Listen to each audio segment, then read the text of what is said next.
And welcome back to Let's Play Teenage Mutant Ninja Turtles Shredder's Revenge. We're a cool but somewhat rude dude right now, Raphael. Let's just turn in Burns' headlines and get a 50-point reward. It's not exactly great, and unfortunately it is character specific. When you do redeem those, it applies to the character that turned it in, and nobody else can get those points. Honestly, kinda dumb. I don't really agree with that decision. I think all the characters should be able to get points for that, but whatever. Moving on to Stage 5. Not to be confused with one Mr. Hank Hill. Well, if you recognize that silhouette, maybe you know who we're actually fighting. We are in a underground subway, you know, like subways tend to be. Oh geez, I'm already screwing up here. Anyways, Raphael is pretty awesome, actually. I didn't like him very much when I first played as him, but I began to understand where his strengths really lie. Raphael has amazing dash attacks and a flying attack. His dash attack does 3 damage, his flying attack does 3 damage. He is the only character who has a flying attack that does that much damage. Also, almost missed Irma's diary there. And his slide also does 3 damage. So, on the whole, Raphael just has a ton of damage off of dash. His rising attack also does 3 damage, so yeah, lots of power behind that. His normal combos, of course, like all the other characters, they're just strings of 1 damage hits, but once you get the hang of his range, Raphael is just very, very good. I'm not super great with him, because I've always preferred Leonardo a bit more. I play as him a lot, but I definitely recognize that he's a very strong character. We'll get into his specials when we have more enemies to kill. What the heck. His grounded special is also pretty good. The Cyclone has high knockback, but each hit does about 4 damage, so a lot of things just die on contact to it, and things that don't tend to be not knocked back by it, so you can just enjoy the good damage. As you can see, his over-the-shoulder toss there is a fairly slow suplex, so I would not recommend using that. And yeah, that's about the extent of his throws. Let's, of course, take a look at his aerial super. You know, nothing too exciting there. All the aerial supers are very similar in this game. I actually did not get to show off his slide too much. He has a unique slide animation where he slides forward with his size pointed out, giving him a little bit more reach than the average slide attack, though that does not matter too much for slide attacks. And let's, well actually, we'll save it for when we get against a good enemy to be used on. We'll look at his dodge super in a bit. Here we are dealing with Mousers. Mousers are pretty annoying. If you are in their attack range, they will just latch onto you, and you have to break out of their bites with mashing the button, as you saw there. They can be pretty finicky when approaching them from a different vertical plane, so it's a bit weird to deal with them. The easiest way is to try and get yourself aligned with them and then do a slide attack, and that'll take them out no problem, but obviously sometimes that can be easier said than done. I haven't been talking too much about the Pink Foot Clan ninjas. Of course, they jump back and throw 3 kunai knives at you. Here's a new enemy, the Mama Mouser. Mama Mouser is even more annoying than the regular Mousers. She will spit up a new Mouser, or she will bite you. If you're in the air when you're hit by a bite, you will get knocked back since you won't go into the bite animation. And yeah, those bites come out very fast. The most reliable way to hit her is when she's hawking up the Mousers like that. That is when you go in with like a dash attack and try to do a rising attack to get out of there. Yeah, we'll take a quick look at it. Oh, okay. Well, there, Raphael's dash super is kind of unique in that it has 2 versions to it. If used against a Foot Clan soldier, he will do a sort of toss with his feet, where he wraps his feet around their neck and just slams them to the ground. If done against enemies that cannot be flinged like that, and still done repeatedly. Oh, geez. Oop. Yeah, let's just do this. Very good super against these things. Come on, spit up, spit up. There we go. Oh, no, that's bad. Well, give me a break. But yeah, against enemies like the Mama Mouser. Oh, geez.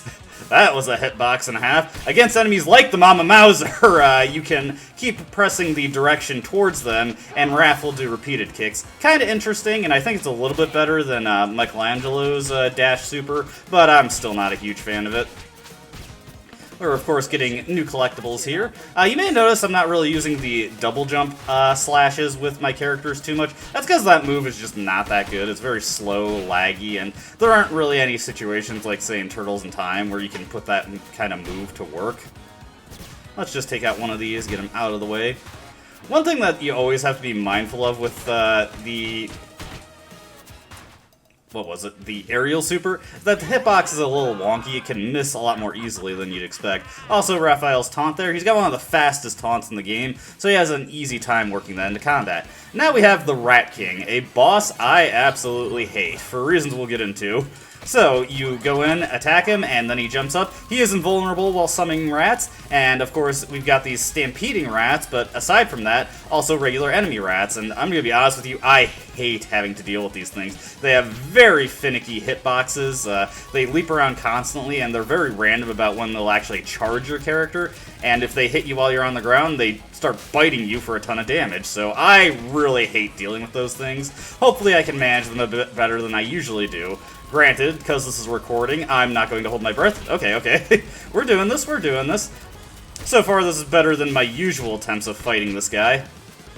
But yeah, one of the most annoying things about the Rat King is that he is very, very, very inconsistent about when he will actually... There we go. I knew I'd get hit by them eventually. He's very inconsistent about how long he'll stay grounded. Sometimes you'll just punch him once and he'll go back up and start flute playing, and it is honestly really annoying to deal with. We haven't gotten hit by his attacks too much. He doesn't have a complex attack pattern outside of summoning the rats.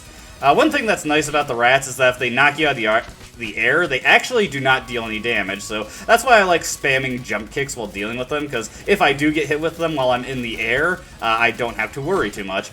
His other main attack is that he will run at you, and he will try to spin you around and toss you. Pretty easy to dodge, just cartwheel through him and then hit him with a flying attack. Hey, we managed to get 2 challenges done this time, and Raphael is level 9 now, so he has a maxed out health bar. If you're curious, in arcade mode, you just have a static health bar that never upgrades, and I think it's roughly equivalent to 1 life upgrade in story mode. Don't quote me on that, though. I've never compared the two. And there is the April O'Neil on the right that appears in a lot of people's thumbnails when playing as her. With the Rat King taken care of, we can now get into the mall. And it's in the middle of a meltdown. I actually really like this stage. This is a pretty fun one. Got a lot of cool, unique enemies and an interesting boss fight at the end of it. Starting out here, of course, we are in the lovely garbage area of the mall. Let's just make sure we break open all these obstacles so that we can get all these secrets. I did not pay attention to if I got everything in the previous level, so I may have to double back and check that out. Hey, there's another diary. Okay, whoop. Oh, right, this one has an absolutely terrible challenge. Complete the level without super attacks. Highly unrecommended that you ever go for this with any character who is very reliant on super attacks for damage. And in general, I just don't find that to be an interesting challenge type to deal with because it's really annoying. Especially on this one, the boss of this stage is very much made easier. Oh geez, that was dumb. We got these robots here. They do those grounded pounds. If you're not an idiot like me, you can very easily avoid them. And you have to hit the foot soldier riding atop him. You can either do a variety of jumping attacks to reach him, or you can just wait for him to slam the ground and then start hitting him. Oh, jeez. I knew I'd make a mistake like that. Raphael can destroy this very easily with his powerful aerial super and rising attack. Just do the aerial super into the rising attack. It will be dead in no time. Whoop. Yeah, gotta be careful when these Pink Foot Clan get behind you. Those... kunai. Like a lot of the projectiles in this game, they deal way more damage than it seems like they're supposed to. Like, if you just get hit by all of them, they, like, all connect through, the very scant mercy and invisibility that this game has. And yeah, look at how much damage I took from that.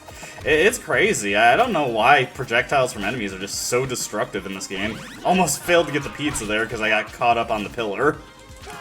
This is already off to a beautiful start. Okay, just take this guy down. These guys, sort of dark blue Foot Clan ninjas, of course, they've got these flails. Their gimmick is that they do passive damage spinning those around them, so you gotta be careful when dealing with them.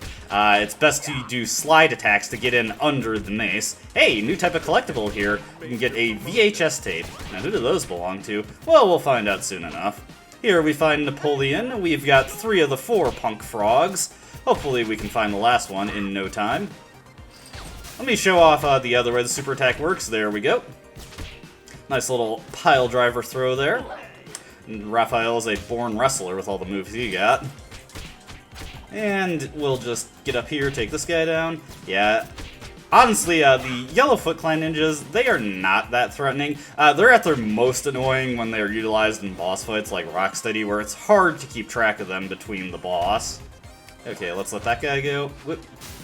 Yeah, gotta be mindful of the mousers here. Luckily, I actually pulled off what I meant to on the first try this time. Whoop! Ah, of course. As soon as I saw the shadow, it's like, oh man, I'm gonna get hit by this. It's okay, pizza time. We are in good standing. Here we got a fun little arcade. I'd never looked closely enough at those arcade games to know if they're like references to anything specific. You know, like the arcade in Earthbound had a few references. The Simpsons arcade, of course, had a Simpsons arcade machine in the game. Ooh, I was not paying attention there. Sometimes these guys get the best of you just because you aren't looking for them. And that was dumb? Oh, geez. Yeah, mousers are not terribly threatening if you can take them out as soon as they come on screen, as they're usually completely passive when that is. Oh, geez, I'm just getting destroyed by these things. That's like what I was talking about, having a hard time actually lining up with them on the vertical plane, so I end up just getting attacked by them a ton. Alright, so we got the disgusting bug. I believe that is all the secrets in here. As soon as it actually registers, oh, is there another one? Oh, geez. There's a lot in this stage. Well, gonna have to come back. I can't imagine where I actually missed it. We'll just have to go back to this later. Anyway, boss of the stage is Tempestra, and she's a pretty unique one, actually. Behold the might of Tempestra. I'll do my best. So we want to... Oh, whoops, was not paying attention. As you can see, after you attack her for a very brief amount of time, she will summon up lightning. You either want to cartwheel away out of that, or use a super attack. This is why I consider that super attack challenge to be really cruel. Now, once she's taken enough damage and used her lightning, she will summon either Toka or Razar. Starting with Toka, then after a bit of damage, summoning Razar. Razar is by far the more annoying of the two. That burp cloud he sends out will stun you for a bit on top of dealing damage. It can hit Toka when she summons both of them, so this is where the fight gets a little bit more complicated. Toka, for his part, he's very simplistic. At the end of your combo, he'll try to swipe you, and if you leave him alone for a bit, he'll do a Gamera-style spin across the stage to attempt to damage you that way. But otherwise, he's definitely the less threatening of the two. I like to do a combo on... Oh, there's the burp cloud. I like to do a combo on him, then do a rising attack to get over his retaliatory punch. Razar's kick comes out a little bit sooner, so you want to end the combo prematurely in order to hit him. And with that out of the way, we can just finish off Tempestra. Very easy fight when you're not following the edict that you don't use super attacks, especially on normal mode. Tempestra has very little health. Alright, episode 6 clear.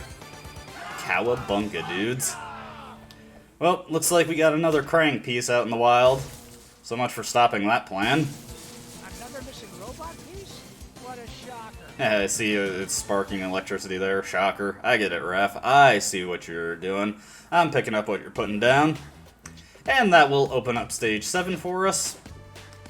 And in the grand tradition of me being dumb, I did in fact miss a collectible, so we'll have to go back for that at the start of the next video, but that's not a big deal.